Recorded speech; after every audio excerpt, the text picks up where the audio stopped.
The stars burned cold and distant above the wreckage of a once proud mining colony.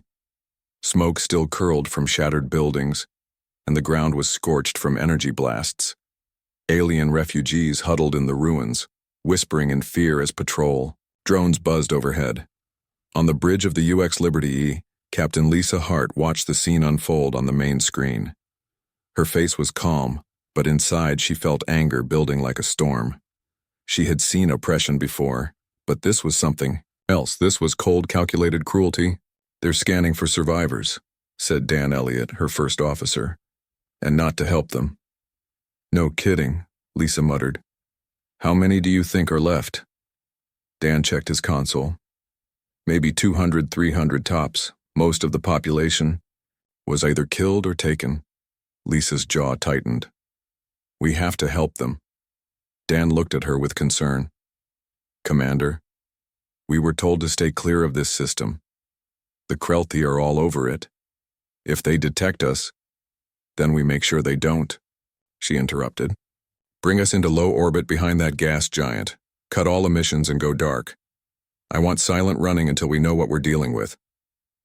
A few minutes later, the Liberty slipped behind the thick clouds of a nearby gas giant, vanishing from enemy sensors. It wasn't the first time they had used the trick, and it wouldn't be the last. From the observation deck, Lisa stared out at the ruined world below. She had joined the United Earth Fleet because she believed in protecting people. She never imagined she'd end up fighting an empire that ruled half the galaxy. "I know what you're thinking," Dan said, stepping beside her, "but we're not here to start a war." "No," she replied, "but maybe we're here to end one." Back on the bridge, she gave the order. "Prepare the drone swarm. We launch in 10. Down in engineering, Chief Morgan worked quickly to reroute power to the stealth systems. She wiped sweat from her brow and muttered under her breath, "If we get caught, we're all dead." Upstairs, the crew moved with quiet efficiency.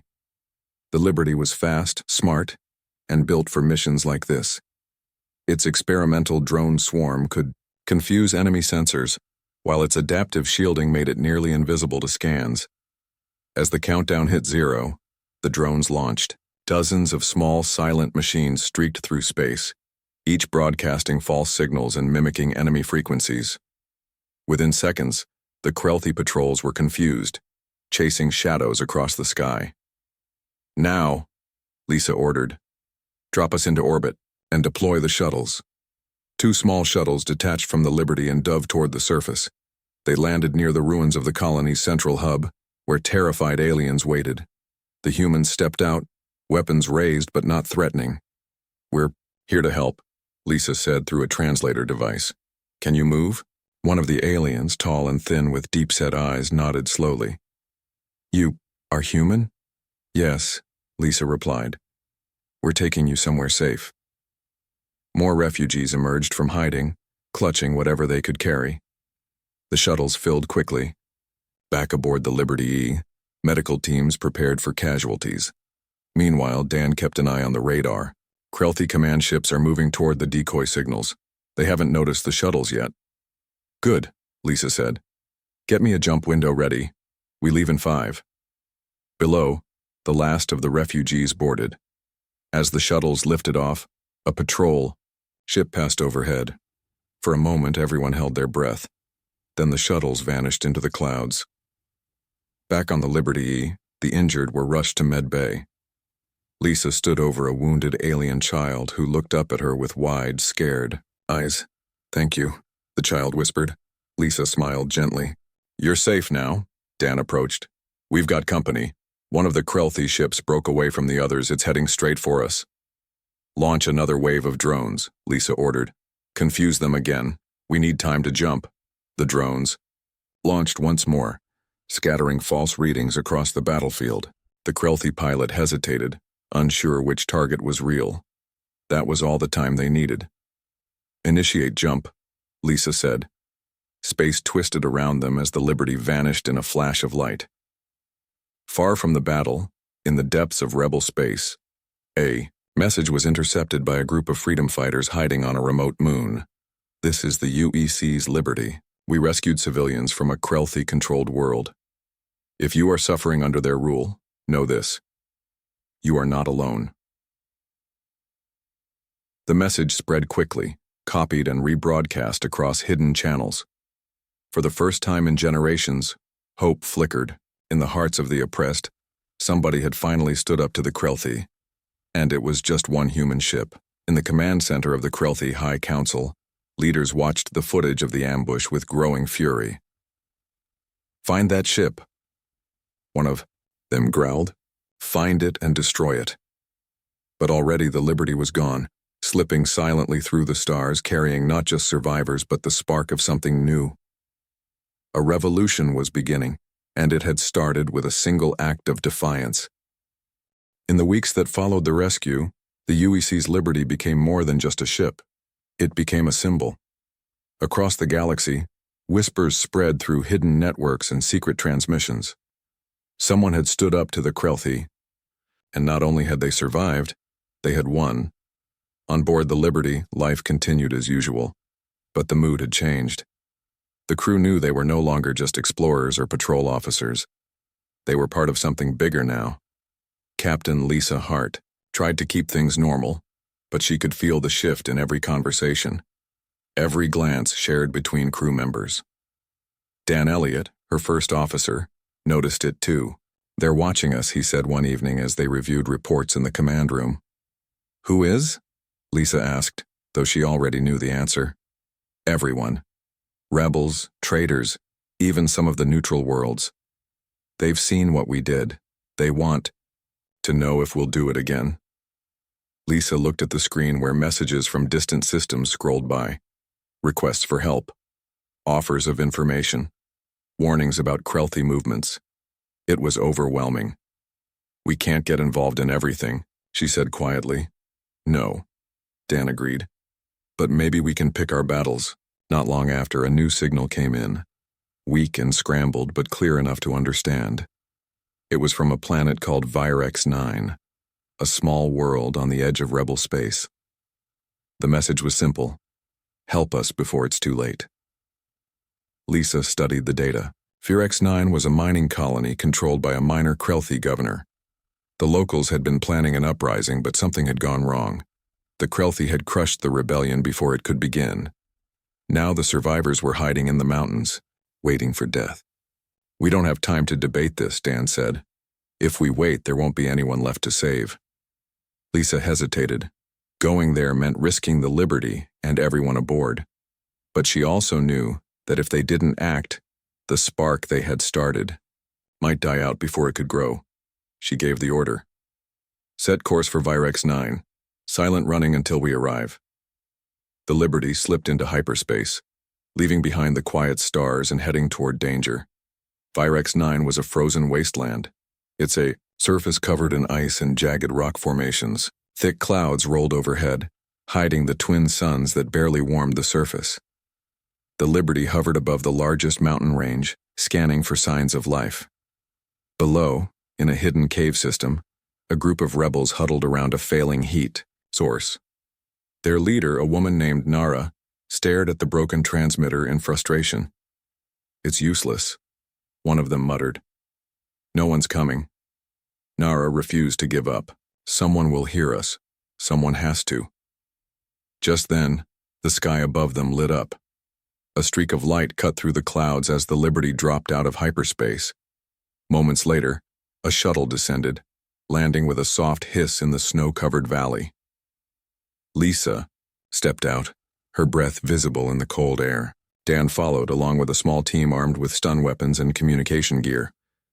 "Are you the ones who sent the distress call?" Lisa asked. Nara nodded, eyes wide. "You're really here?" "We are," Lisa said. "But we don't have much time. The Krelthi know this place is important. We need to move fast." Dan pulled up a tactical display. "Their main base is 5 clicks east, heavily fortified, patrols everywhere. We can't go in guns blazing?"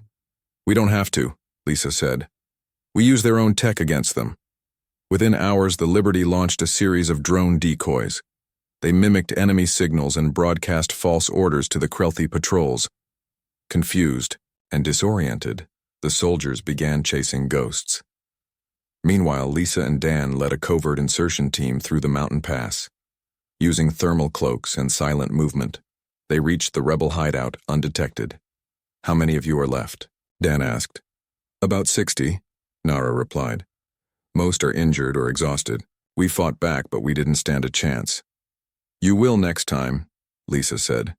"We're going to teach you how to fight smarter." Over the next few days, the Liberty's crew trained the rebels in basic tactics: how to set traps, how to communicate without being tracked, how to strike and disappear before the enemy could react. Then came the test. A Krelthi scouting force arrived, searching for the missing rebels. Lisa ordered a counterattack.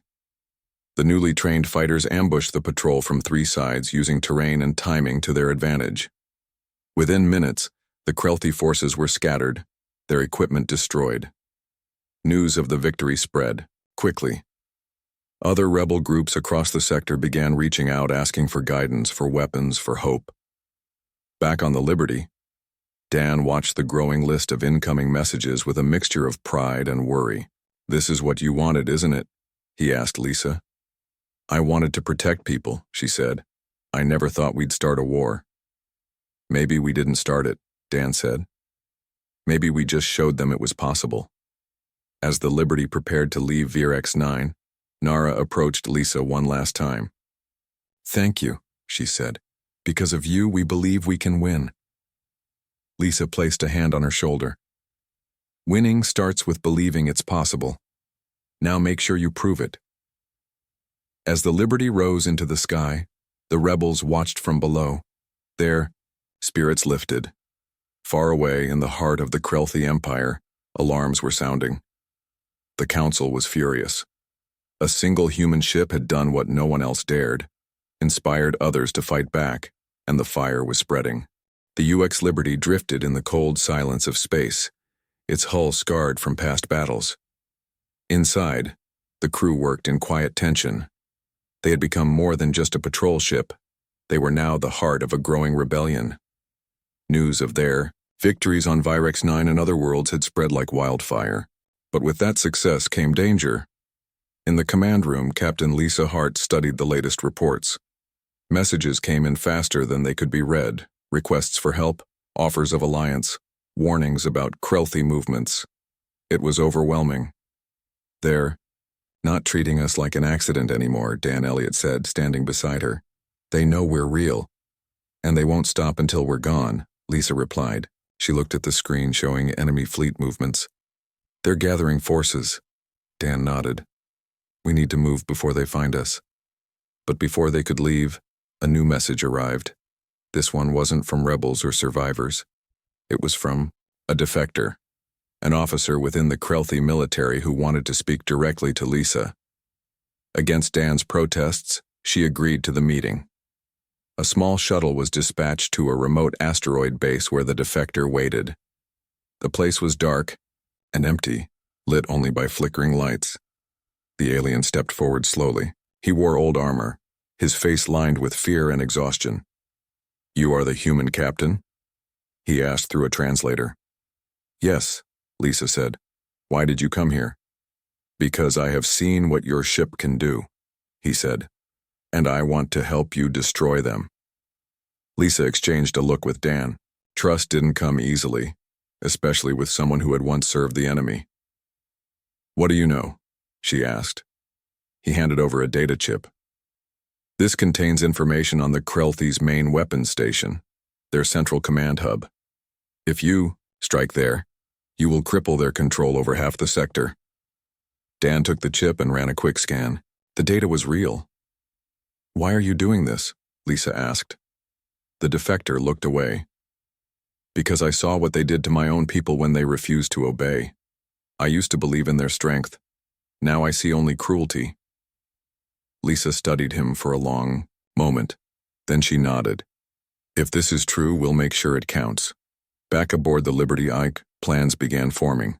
Striking the Krelthi command hub was risky. It was heavily guarded, surrounded by fleets and protected by powerful shields. A direct attack would mean suicide.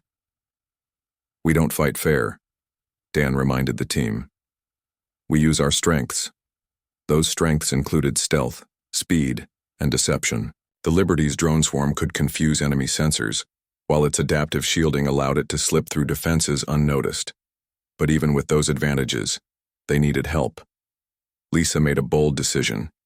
She sent messages to every rebel group they had made contact with asking for support. Some responded immediately. Others hesitated. But slowly, a coalition formed.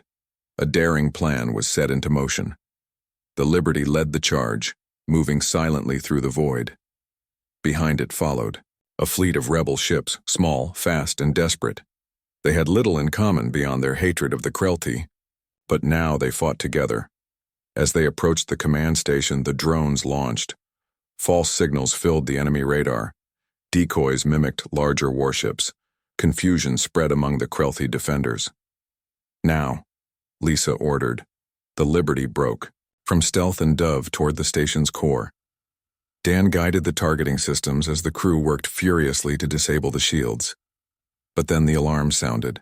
"We've been detected," someone shouted. Enemy fighters poured from nearby hangars, swarming toward them. The rebels fought back, engaging in fierce dogfights across the battlefield. "We need more time," Dan yelled. "Then buy it," Lisa snapped. She turned to the comms officer. "Send the signal. Tell the rest to push forward." One of the rebel leaders, a warrior named Karan, answered the call. His ship led a charge against the outer defense line, drawing fire away from the Liberty. Inside the command room, Dan locked onto the station's power core. "Target acquired. Fire," Lisa ordered. A single shot left the Liberty's cannon streaking through space. It struck true. The station exploded in a blinding flash. Cheers erupted across the comms channels. "We did it," someone shouted, but Lisa didn't celebrate yet. "We still have to get out." The Liberty turned sharply, dodging incoming fire. The rebels covered their retreat, holding off the remaining Krelti forces. As the last of the rebel ships jumped to hyperspace, Dan looked at Lisa. "That was close. Too close," she admitted. "But we made them pay." Not long after, another message came in. This one was different. It was from Dan. "Captain, we have a problem." Lisa entered the command room. On the screen was footage from a captured Krelti base. Dan pointed to a figure being dragged through a corridor. It was one of their own. "No," Lisa whispered. Dan confirmed her fears. "They got Elliot." Shock swept through the room. Lisa clenched her fists. "Where is he?" "Interrogation facility on Ralvex Prime," Dan replied. "High security. Heavy guard." "Then we go in hard," Lisa said without hesitation. "It's a trap," Dan warned. "They're expecting us." "Good," Lisa said. "Let them expect us." The mission was dangerous, but Lisa knew they couldn't leave anyone behind. The Liberty prepared for one of its most daring operations yet. While the rebels staged a distraction near the planet's outer defenses, the Liberty slipped in behind enemy lines. Using stolen codes and cloaking tech, they landed inside, the fortress undetected. Lisa led the rescue team herself. They moved quickly, avoiding patrols and disabling security systems.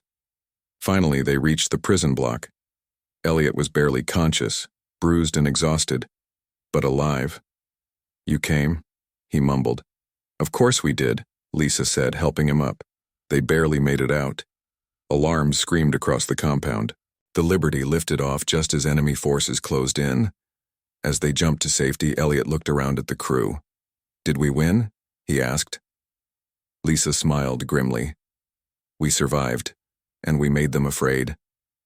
Far away, in the heart of the Krelti Empire, leaders gathered in secret. The war was no longer going their way. The humans had changed everything, and the rebellion was growing stronger. The UX Liberty drifted in the shadow of a dying sun, its crew exhausted but determined. The victory at the Krelti command station had come at a cost. Half the crew was gone. Supplies were low. And now, they had to rescue Elliot after his brutal capture. But the war was spreading. Across the galaxy, rebel forces were rising. What began as scattered uprisings had become something more, a real fight for freedom. Worlds that once feared the Krelti now sent messages of support. Some offered weapons, Others gave intelligence, and all of them looked to the Liberty as their symbol. Lisa Hart stood on the bridge watching the stars through the forward window. Dan stood beside her. "They're counting on us," he said. "I know," she replied. "But we can't keep fighting like this." Dan nodded. "We need allies. Real ones. Not just rebels with stolen ships. We need someone who can stand beside us when the final battle comes." Before Lisa could answer, an alarm blared. Long-range sensors picking up a massive fleet movement. The tactical officer reported, "It's the Krelthi. They're heading toward the Virex system." Virex 4, one of the first planets to rise against the Empire, was now under threat. If it fell, the rebellion would lose one of its strongest strongholds. "Set course," Lisa ordered. "We move now." The Liberty arrived just as the first Krelthi ships entered orbit. The sky above Virex 4 burned red with incoming fire. Rebel fighters scrambled to defend the planet, but they were outnumbered. "This isn't just a raid," Dan said, scanning the enemy formation. "They're here to destroy everything." A new message came in from the surface. It was Nara, the rebel leader they had trained. "They've landed troops," she said. "They're marching on the capital." Lisa clenched her jaw. "We don't have time for stealth. Prepare for direct engagement." The Liberty dove into the fray, cutting through enemy lines with precision strikes. Drone swarms launched, confusing enemy targeting systems. Shields adapted to incoming fire, allowing the ship to survive longer than any other in the battle. But even with their help, the rebels were losing ground. "We need to turn this around," Dan said. "Fast." "Then we hit them where it hurts," Lisa replied. "Target their landing force, cut off their supply lines." As the Liberty engaged, more rebel ships arrived, small, fast, and desperate. They fought, with everything they had, knowing that failure meant death for everyone on the surface. Below, the battle raged across ruined cities and frozen plains. Nara led her people in a last stand near the capital. "We won't let them take this world again," she shouted over the comms. "Then hold your position," Lisa told her. "We're coming down." The Liberty dropped low, launching shuttles filled with Marine teams and heavy weapons. Lisa herself led the ground assault, landing in the heart of the battlefield. Bullets and energy blasts flew in every direction. The Krelthi were relentless, but so were the rebels. And now with human weapons and tactics, they fought back harder than ever. Dan stayed aboard the Liberty, coordinating air support. He watched the radar as more Krelthi reinforcements arrived.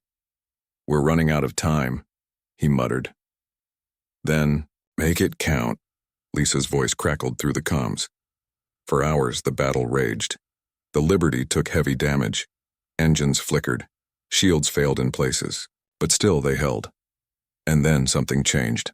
On the far side of the battlefield, a new force arrived. Ships painted in unfamiliar colors, moving with purpose. "Who are they?" Dan asked. "Friends," came a voice over the comms. "We heard you. Needed help." It was Karan, the alien warrior who had helped them before, and behind him were dozens of new ships. Freedom fighters from distant systems drawn by the hope the Liberty had given them. With fresh forces, the tide turned. Krelthi troops began to fall back. Their commander, seeing the shift, ordered a retreat. Within minutes, the skies cleared. On the ground, Lisa looked around at the wreckage. Bodies lay everywhere. The cost had been high, but they had won. Nara approached, covered in soot and blood. "Thank you." Lisa shook her head. "You did the fighting. We just gave you a chance." Back aboard the Liberty E, repairs began. The ship was battered but still flying. Dan stood beside Lisa as they reviewed the latest reports. "This is just the beginning," he said. "I know," she replied. "But we can't keep doing this alone." He handed her a data chip. "This came in during the battle. It's from Earth Command." She looked at him. "What does it say?" "They're sending help." For the first time in weeks, Lisa smiled. Not long after, another message arrived. This one wasn't from Earth. It was from the Krelthi High Council. "We know who you are," the message read. "Surrender now or be destroyed." Dan looked at Lisa. "What do we tell them?" She didn't hesitate. "Tell them we're not afraid. In the depths of space, the Liberty drifted once more, preparing for the next fight. Far away, the first human reinforcements were on their way, and across the galaxy, the rebellion was growing stronger. The war had only just begun. Space was quiet again, but the peace was fragile. The UEC's Liberty floated above a shattered world, its hull scarred from battles fought and survived. Below, the surface of Virex 4 smoldered in places, a reminder of what had been won and what had been lost. On the bridge, Captain Lisa Hart stood near the forward window watching the stars. Dan Elliott leaned against a nearby console, his face tired but alert. "They're not going to stop," Dan said. "No," Lisa agreed, "but we've made them bleed." News of their victory had spread faster than even they expected. More systems were rising, up. More ships were joining the fight. What began as a single human warship standing up to tyranny had become something much bigger. A message came through on the comms. "Captain," said the voice of Nara, the rebel leader from Virex 4. "We did it. The Krelti are retreating across the sector." Lisa allowed herself a small smile. "Then we've given them something they haven't felt in a long time." Dan looked at her. "What's that?" "Fear." The Liberty didn't stay long. Repairs were still underway and they needed to keep moving. The rebellion had grown, but so had the enemy's fury. The Krelti would strike back harder than ever. Their next destination, the heart of the rebellion. Deep in uncharted space, a hidden base had been built inside a ring of asteroids. Here, leaders from dozens of species gathered: humans, aliens, former slaves, defectors, warriors who had once fought for the Empire but now turned against it. It was the first real attempt at unity. Inside the command hall, Lisa walked among them, listening to voices filled with hope and anger. Some wanted revenge, others wanted peace, all of them wanted freedom.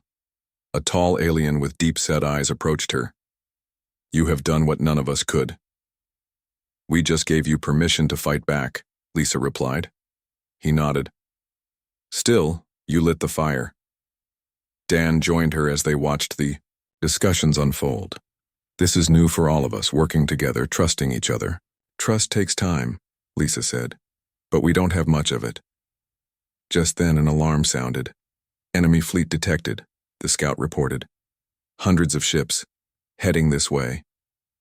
The room fell silent. "They found us," Dan whispered. Lisa stepped forward. "Then we make them regret it."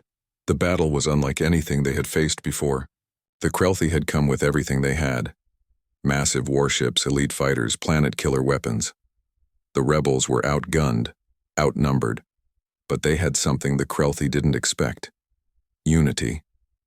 For the first time in history, alien and human pilots flew side by side. Ground forces fought together, shoulder to shoulder.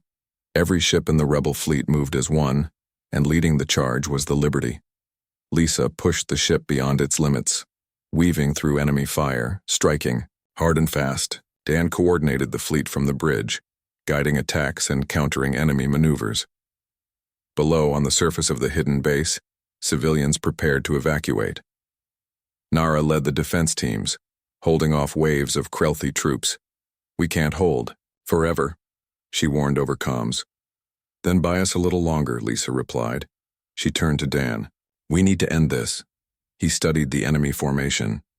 "There's a weakness. Their main command ship is shielded, but only if their escort carriers stay in position." "Break those carriers," Lisa said, "and we take out their control center." "Easier said than done. Then let's make it happen." The Liberty dove into the storm, flanked by a squadron of rebel fighters. They struck the lead carrier first, disabling its engines with precision fire. The second tried to retreat, but Karan's fleet cut it off. Without escorts, the Krelti command ship was exposed. "Now!" Lisa shouted. The Liberty fired its last heavy round. The shot tore through shields and struck the core. The explosion lit up half the battlefield. Cheers erupted across the comms. The remaining Krelti forces hesitated. Then, without orders, they began to pull back. The battle was won. Weeks passed. The war continued, but the tide had turned. The Krelti Empire, once unshakable, began to fracture. Colonies declared independence, generals mutinied, leaders fled or surrendered. On Earth, the United Nations of Humanity issued a formal statement. They would not seek conquest, but they would defend those who sought freedom. Lisa and Dan returned to the Liberty, which was being refitted as a peacekeeping vessel. No longer just a warship, it would serve as a symbol of what had been achieved. "Do you think it will last?" Dan asked. "Peace? Maybe not forever," Lisa said, "but people know now that they can fight back. That's enough." They visited the worlds they had helped. Some were rebuilding, others were still healing. But in every place they went, they saw the same thing. Hope on Virex 4. Children played beneath the ruins of a fallen Krelthi tower. On Ralvex Prime, former prisoners now served as guards, protecting their own people. Even among the aliens, old enemies began to speak to each other, not as rivals, but as allies. One evening, Lisa stood alone on the observation deck of the Liberty Eye, looking out at the stars. Dan joined her. "You know," he said, "none of this would have happened without you." She shook her head. "It wasn't me. It was all of us. Humans, aliens, rebels. We just showed them it was possible." He smiled. "Still, you were the spark." Far away, in the remains of the Krelthi capital, the last council meeting was held. Leaders argued, panicked. They knew their empire was gone. "How did we lose?" one of them asked. Another answered, "Because we underestimated one ship and the people who believed in it." Back aboard the Liberty, a new mission was beginning. Not war, protection. The ship drifted silently through space, a lone guardian watching, over a galaxy learning how to be free. And somewhere, far beyond the edge of known space, a new generation of human ships launched into the stars, ready to defend what had been won, and to remind everyone that when one ship stood up, the galaxy changed forever.